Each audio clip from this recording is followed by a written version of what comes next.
Today, I was diving into something that affects a lot of high performing men, maybe even you.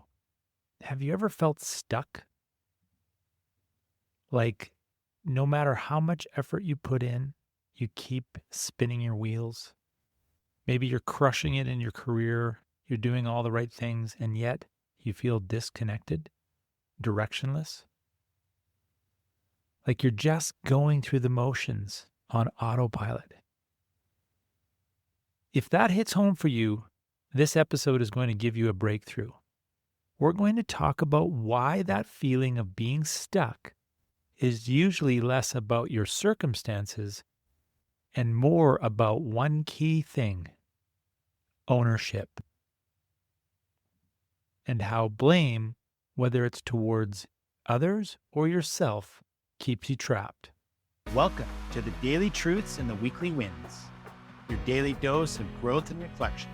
I am Matt Clark, here to help you celebrate your small victories and navigate the challenges of everyday life with insights that will move us all forward.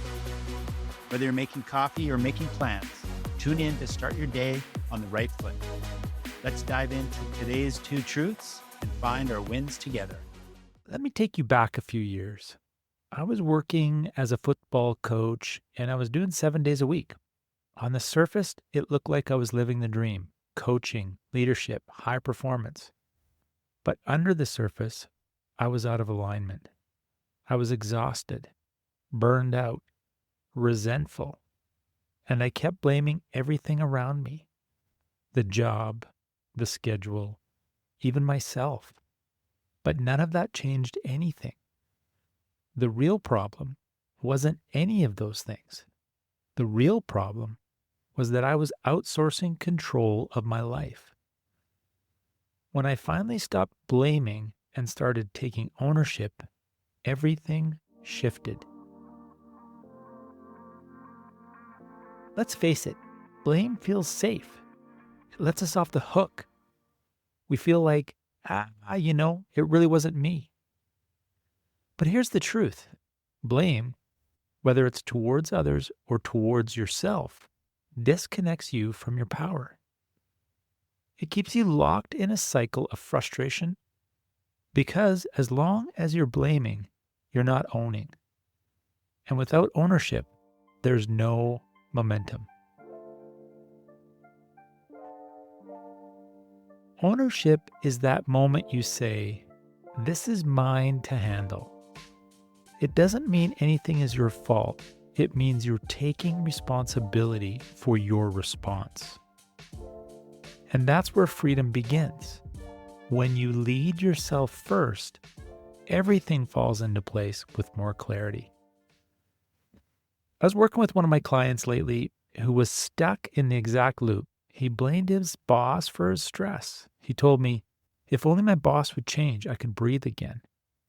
Well, we talked a little bit about it. We tried to think of tactics that would help him, and we flipped the script.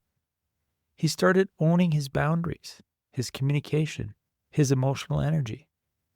And seriously, within a few weeks, he was saying that he had less stress, more clarity, more leadership, and things were really starting to roll for him at work. That's the shift. That's ownership in action. Here's how you can put this into practice starting now. The first thing that you probably heard me say, and I am a big believer in, is you need to define your values. What is really your core values? What actually matters most to you? Beyond work, beyond obligation, get clear. Values matter. They help you take ownership. They help you make clear decisions, and they help guide you when you're in situations of challenge. Number 2, spot where you're out of alignment. Once you have your values dialed in, you can start to see where your actions are not matching what you claim to care about.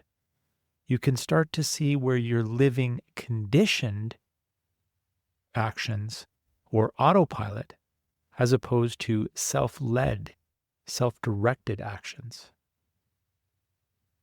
Number 3, make one decision that reflects your values. Start small. One shift, one courageous step. Here's your challenge this week. Write down your top 3 values. Then ask, what's one simple habit I can create that aligns with each of those values? Schedule it. Commit to it. Because every time you act from ownership, you build momentum. I know blame feels easier, but trust me, ownership changes everything. So I'll leave you with this. What's one courageous decision you can make this week that reflects your values? I'm going to ask you one more thing. If this episode sparks something in you, please subscribe wherever you listen to your podcast, leave a review, or share it with someone who needs to hear it. And if you want to go deeper, check out the full article. I'll leave a link in the description. And grab my free values clarification worksheet. Links will also be in the description. This is Matt Clark, and I'll see you in the next episode of the Daily Truths and Weekly Wins. Stay strong, lead yourself first.